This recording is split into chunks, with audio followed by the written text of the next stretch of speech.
Today we are going to discuss about some extra topics for NEET examination.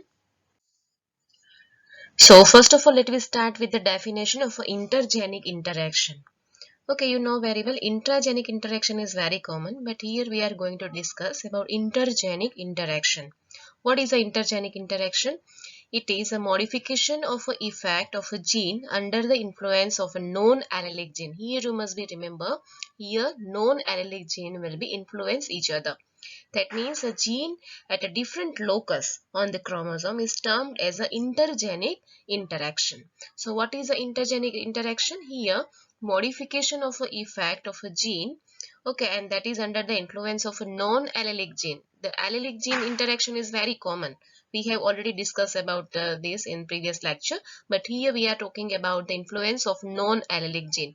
That means a gene at a different locus also effect on the this interaction, and this type of interaction is called intergenic interaction. It may be expressed in the form of a complementary genes, maybe supplementary genes. We will discuss in detail what is a complementary gene and what is a supplementary gene. Other example include here you can see that is called epistasis interaction, dominant epistasis. So here you can see the example, fruit color in a summer squash. Okay, so instead of a 9:3:3:1 ratio, here we will observe 12:3:1 ratio. Okay, F2 generation will have 12:3:1 ratio. Okay, so this is the difference, and that is called intergenic reactions or interaction.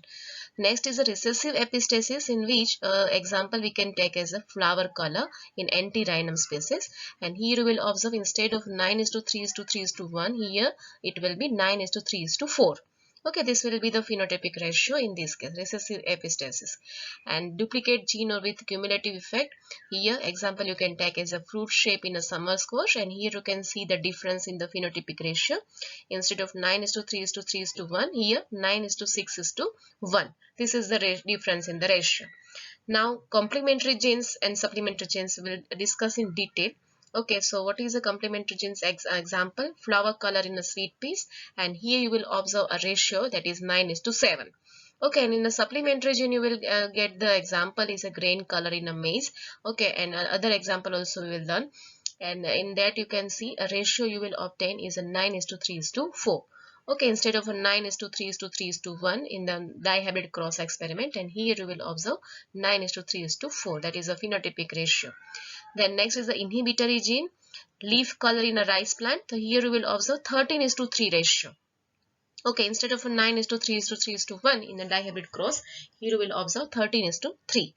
Duplicate genes, seed capsule shape, fruit shape in a Shepherd Bursa pastoris. Okay, so this is the example, and here you will observe 15:1. Okay, so these all interactions you can see here and listed over here is the examples of a intergenic interaction, and you can remember the phenotypic ratio you will observe in that case. Okay, this case will be different than the dihybrid cross ratio. Okay, so you must be remember what will be the ratio of dominant epistasis, what will be the ratio of recessive epistasis, like that. So let me start with the complementary genes first. So first of all, let me discuss what is a complementary genes and define. If two genes, here you must be notice here what happen if two genes present on the different loci. Okay, two genes present on a different loci produce the same effect when present alone. Okay, so very clear, even having a presence of a different loci, genes present on a different loci produce the same effect when present alone, but here written interact to form a new trait. Okay, and when present together are called complementary genes. So when they are present, both are present at that time only they will express, and such a type of a trait is called complementary genes. And if they are present individually, they will not express, and if they are present in both, means it will present in individually, they will not express, and if present in such a condition together, present together, at that time they will express. And if such a condition is there, that is called complementary genes. Okay, and here the scientist name Bateson and Punnett. Okay, 1906 they will observe that complementary gene experiment in a sweet pea, and here sweet pea is a Lathyrus odoratus. So be very clear, this is not a Pisum sativum pea. Okay, this is not garden pea, this is sweet pea. Okay, and the scientific name for that pea is a Lathyrus odoratus. Okay, there are two white varieties of a sweet pea controlled by independently by two different genes. and that genes are indicated as a C, capital C and P. Okay, so let me discuss how they are complementary to each other. Dominant gene C, be very clear, dominant gene C produce an enzyme. Okay, C is responsible for production of some enzyme that convert the raw material for the flower pigmentation into chromogen. Okay, so here this C is responsible for production of an enzyme chromogen. Okay, pigmentation into chromogen. So it is the enzyme, it is an enzyme producing this dominant gene, okay, that convert the raw material for flower pigmentation into chromogen. And without the presence of this enzyme which is produced by C gene, okay, this chromogen is not forming. So dominant gene P, that is capital P, produce another enzyme. One enzyme produced by the C, capital C, okay, and one another enzyme will be produced by capital P. Okay, these enzyme, what the function of this enzyme, which is produced by the gene P, it will produce the enzyme which will oxidize chromogen. This chromogen is produced by C, okay, as a result of C enzyme activity. And here means this production of this enzyme is responsible for oxidizes the chromogen which is produced by this one into purple color. And as a result of oxidation, you can see oxidized chromogen into purple color, and that is name is a anthocyanin. Okay, so whenever this P is responsible to, whenever P is expressed at that time, it will responsible to convert this chromogen into anthocyanin. As a result, flower color will be purple. Okay, so it is converted into purple. But if only one C gene is there, capital C is there, that is not responsible for purple color flower. Okay, because only chromogen is not responsible for purple flower. Okay, but here what happened? Purple flower will only produce after the oxidation of a chromogen, which is obtained by the P production, means gene P production, and that is one type of enzyme which will oxidize chromogen, and as a result of that it will convert into anthocyanin. Only then when C and P both are together, only when then these both are together, at that time only this purple color is possible. Okay, if C only is present, that time also this purple color is not possible. Only P is there, that is at that time also anthocyanin is not possible. Okay, so if capital C and capital P both are present together, at that time only you will obtain purplish color flower. Okay, and therefore the dominant alleles of both the genes are required for the expression of a flower color, and that's why only whenever they are present in together form, okay, capital C as well as capital P both are present, only at that time purple color flower is possible. And that's why these both are possible, these both are responsible for coloring of a flower, and that's why it is called complementary gene. And here you will get ratio, that is 9:7. Okay, so instead of 9:3:3:1, here you will obtain 9:7 ratio, and that is indicating complementary genes. So here in this slide you can see Punnett square analysis. Okay, so here you can see this is a parent generation in which you can see C capital and small p is there. This capital C is responsible for production of an enzyme which convert chromogen. Okay, and here you can see capital P which is responsible for conversion of a chromogen into anthocyanin. Okay, and as a result in the F1 generation purple color flower will be obtained because capital C and capital P both are together. Okay, that's why this whole process will be completed and fulfilled, and such an example is called complementary genes. Okay, what happen if crossing over occur between two, you can see two F1 generation, then here you can see this is the gamete formation of F2 generation, this is also gamete formation, and here you can see the possible combinations. So here you can see 9, 1, this is 9, total 9 purple flower you will obtain. 1, 2, 3, 4, 5, 6, 7, 8 and 9. Okay, rest other, that is the 7. So 9 purple flower you will obtain and 7 will be white color flower. Okay, because in 9 purple flower you will see capital C and capital P both are together. As it is complementary genes, this must be together to give the purplish color flower. Okay, and here in these other cases you can see only one capital will be there. Here only C is there, only P is there. That is not possible to give the purple color flower. Okay, so here what is the condition? Here condition is that if capital C and capital P both are present together, at that time only they will produce purple color flower, and that's why both are considered as a complementary genes. So now let me discuss about another topic, and that is supplementary genes. So let me define first what is the supplementary genes. Supplementary genes are two non-allelic genes in which one type of gene produces its effect. Okay, whether other is present or not. Here first one is not dependent on any other type of genes. Whereas here what happened? Second gene, which is supplementary of kind, second gene is totally depend on for the expression on the first gene. This first gene is individual. Okay, and the second is depend on the first one. So second gene produces effect only in the presence of first one. So here this is the dissimilarity with the complementary. In complementary what happened? Both are must together to be present in the one cell. Okay, but here what happened? One is there. Okay, it will individually affect, and these one if it want to express the, you can see the phenotype. Okay, so at that time it will require first gene. So this second one is dependent on the first one, and that's why this is called supplementary gene. Let me take one example. In a mice, two genes, that is a C capital and A, govern the coat color, that is a skin color.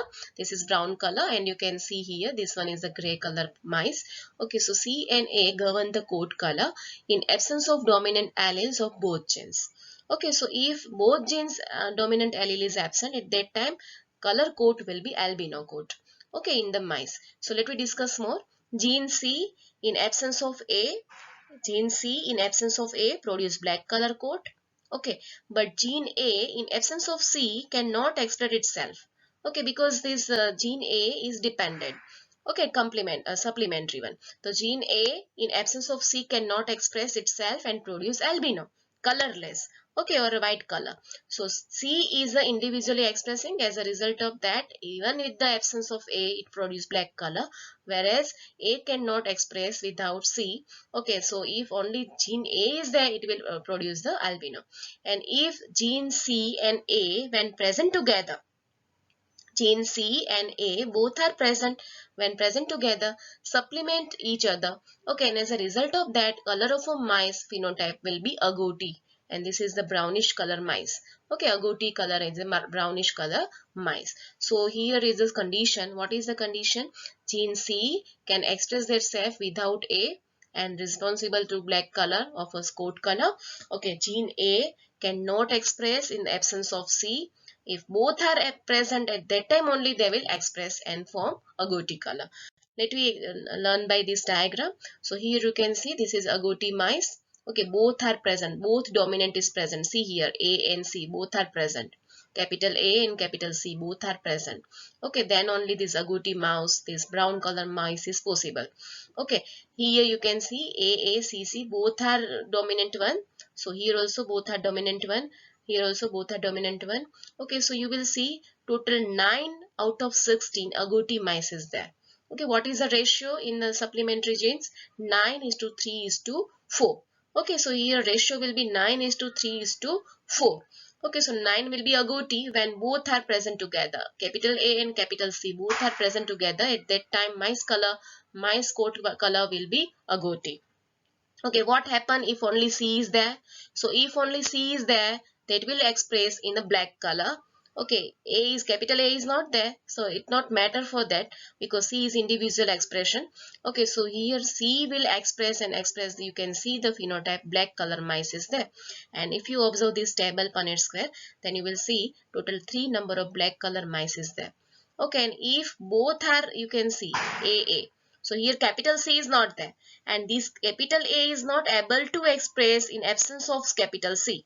If capital C is not present, capital A cannot express because this one is a supplementary gene. These gene can only express in the presence of capital C. And that's why here you can see mice color will be albino. This is colorless or a white color, or albino mice. This is called albino mice. So here is also same condition. Here only capital A is there, small c is there. So small c in absence of capital A, this capital C, capital A will not express itself.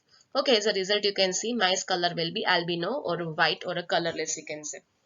Okay, such a mice you will observe is a 4. So here phenotypic ratio in a supplementary gene you will obtain 9:3:4. This is the ratio you will obtain. Okay, so you must be very clear. This capital A is dependent gene. Okay, depend on capital C. Okay, and C is individual. That's why C, if only C is present, here you can see only C is present. A is not present. A dominant one is absent. So even with the only C, you can see they can express in a black color. Okay, and if only A is there, it cannot express that self. So it will result into albinomize. Now let me discuss about another topic, and that is epistasis. Okay, so what is epistasis? Epistasis can be defined as a phenomena of a gene interaction. It is nothing but it is just a gene interaction whereby one gene interfere with the phenotypic expression of another one. Okay, and that is a non-allelic gene. So here in a broad sense we can include here complementary and supplementary gene in this also. So overall we can say this is a epistasis wherever expression of another gene or a non-allelic gene is expression will be affected. So phenotypic expression of another gene will be affected by a non-allelic gene, and that is called epistasis. Okay, the gene of a locus which suppress or mask the action of a gene at another locus is called epistatic gene. Okay, the gene of a locus whose expression is suppressed by epistatic gene is called hypostatic gene. Okay, so you must be remember the definition. What is a hypostatic gene? A gene or a locus whose expression is suppressed by epistatic gene is called hypostatic gene because it is suppressed. That's why it is written hypo. Okay, and as dominant epistatic allele suppresses the expression of a non-allelic gene, the latter may be dominant or a recessive. So it may be dominant or may be recessive. The dihybrid ratio for dominant epistasis will be 12:3:1. Here dominant epistasis is there. Okay, that's why instead of a 9:3:3:1 you will observe 12:3:1. In recessive epistasis what happen? Epistasis genes suppress the expression of a non-allelic gene only when it is homozygous recessive state. A recessive epistasis of a dihybrid ratio will be 9:3:4. Okay, here dominant will be merged and here recessive will be merged. So you will obtain 12:3:1, and here you will observe in case of a recessive epistasis you will observe 9:3:4.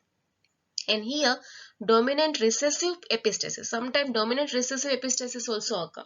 So at that time you will observe 13:3. This is the ratio 13:3 you will obtain during dominant recessive epistasis. Okay, in cucurbita pepo, this is the scientific name. Okay, gene, and that is include WY correspond with the fruit color. Okay, so it is responsible for the fruit color. Gene W alone express white fruit color.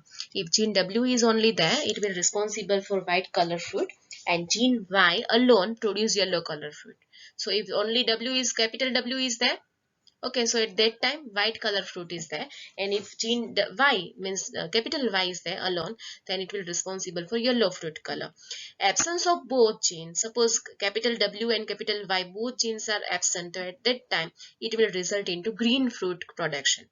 Okay, so fruit color will be green in absence of both.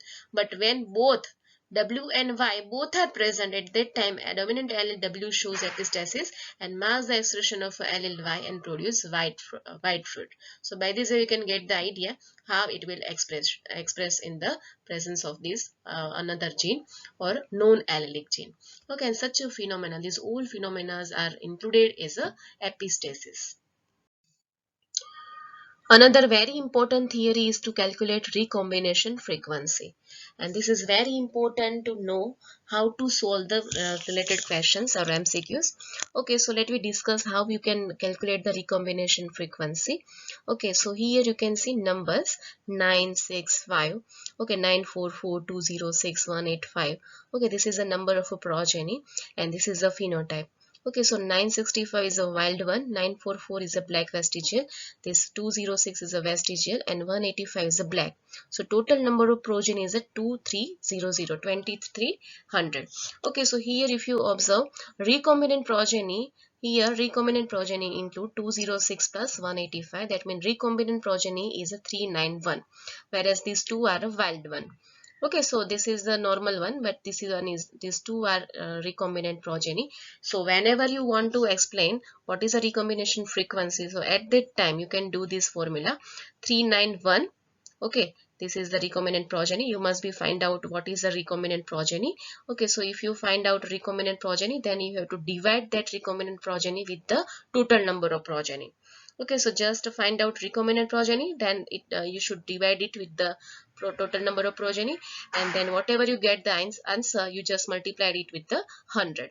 Okay, so you will get one percentage, and that is recombination frequency. So many times this may be asked as a MCQ in the NEET examination, how you can find out the recombination frequency. So based on recombination frequency, also you can find out gene distance. Okay, so recombination frequency between alleles is responsible for gene distance finding. So how you can find this gene distance?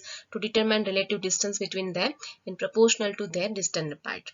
Okay, so 1% recombination. Suppose you find out a recombination frequency. If it is 1%, then it indicate 1 map unit. 1% recombination is equal to 1 map unit, or it is also called 1 centimorgan. This is centimorgan because it is found out by the Morgan, scientist Morgan. That's why it is written 1 centimorgan. Okay, so genetical mapping is first of all done by the Morgan, and that's why centimorgan unit is provided to him. Okay, so the 1% recombination frequency is exactly equal to 1 map unit. Okay, so here suppose 10% recombination is there. Okay, then here 45 recombination, 45% recombination frequency is there. That means here a distance between two gene is a 10 map unit or a 10 centimorgan. Here 45 percentage recombination frequency, that means 45 map unit or a 45 centimorgan. So you must be remember how you can find out gene distance on the basis of recombination frequency. So let me discuss with one example. Suppose here a genes are given, okay, and accordingly in the MCQ, percentage of frequency is also given. This is given in the MCQs. Okay, and this you have to find out in the MCQ. So first of all, some genes are given A, B, A, C, B, C, C, D, B, D, and it is given that in between A, B there is a recombination frequency 27%. Okay, and AC recombination frequency 30%, BC 14%, CD 5%, BD 19%. Just you have to find out the sequence of a gene. Okay, the sequence of a gene must be find out on the basis of recombination frequency. So how you can get this idea? So first of all, you must remember what is a recombination frequency. Okay, so out of these all frequencies, just find out which one is the highest. Okay, so which one is the highest from this? You can see 27 is the highest. That means A and B is having farthest distance between them. Okay, A and B having farthest distance. That means you can write down 27 in between. Means they are both having a far distance from each other. Okay, so 27 you have to write down in the both ending. That means you can find the genes sequence that A and B at the both ends. Okay, now just you have to idea that what will be the in between, COD or D or C. Okay, just you have to find out by using this genetical frequency. Then you can find out what is the distance between A and C. Then second distance you can see this one is the second one, 19.1. Okay, so you can see this B and D. You can see B and D in between there is a 19 degree of recombination frequency. That means B and A is having 27. That means D is near D and B in between there is a less distance. Okay, then the A and B. Both are farthest. These A and B both are farthest, but B and D having less distance than the A and B. You can find out this. Okay, then B and C. You can see here B and C having 14%, and then you can find out a lesser distance or lesser frequency. So here 5% only. That indicate that C and D both are near, very near to each other. Okay, C and D both are very near to each other. So by this way you can get the idea which will be the sequence of a gene. Okay, so here you have written A and B. Just to find out the highest number of frequency, that is 27. You can write down here. Then you can find out any distance or a percentage here. So you can see B and D having 19. Okay, then you can get the idea. These both having a 13.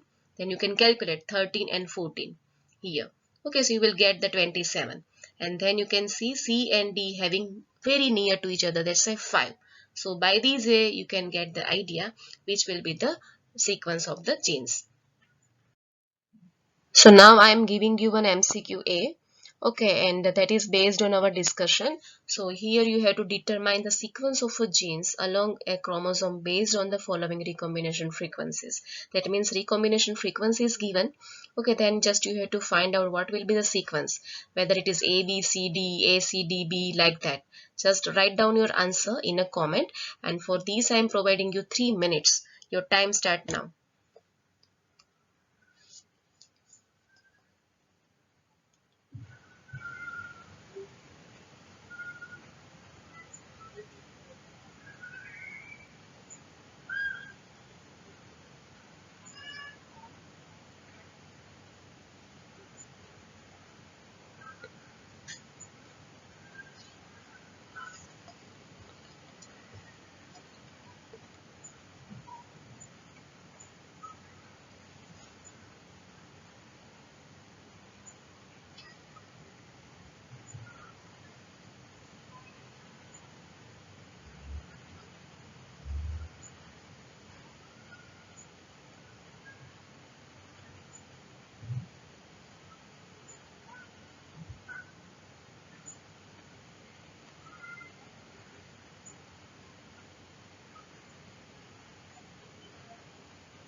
Now here you can see MCQ B, that is next question based on our discussion. So here you have to just determine the sequence of genes along a chromosome based on the following recombination frequencies. So here you can see frequencies are given, recombination frequency is given in between two genes. Okay, just you have to find out the sequence of a genes. Okay, and for that also I'm providing you 3 minutes. Your time start now.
Next MCQ-C, and that is, here you can say determine the sequence of genes. Here also you have to determine the sequence of genes along a chromosome based on following recombination frequencies.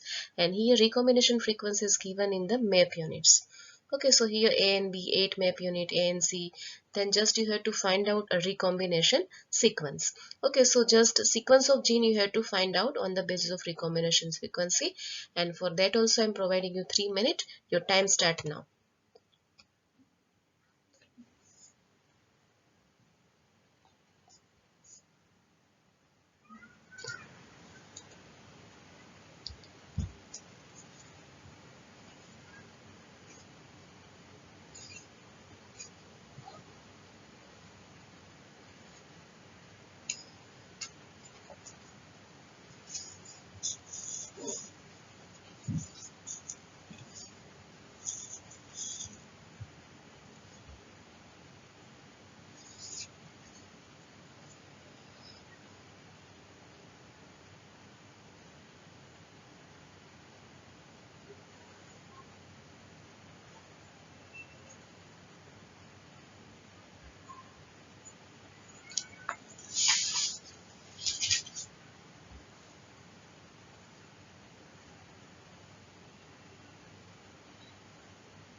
This is your next question, MCQ-D. The crossover percentage between linked genes are given below, okay, in percentage form, and just you have to find out the sequence of genes on the chromosomes. Okay, and for this also I'm providing you 3 minutes. Your time start now.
So here is MCQE.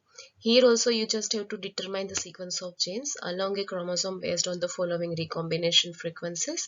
So A and B having 8 map unit, A and C 15 map unit, A and D 25 map units, B and C 20 map units, BD 33 map units. And you can see order is already given in the options. Just you have to find out. Okay, and for this also I'm providing you 3 minutes. Your time start now.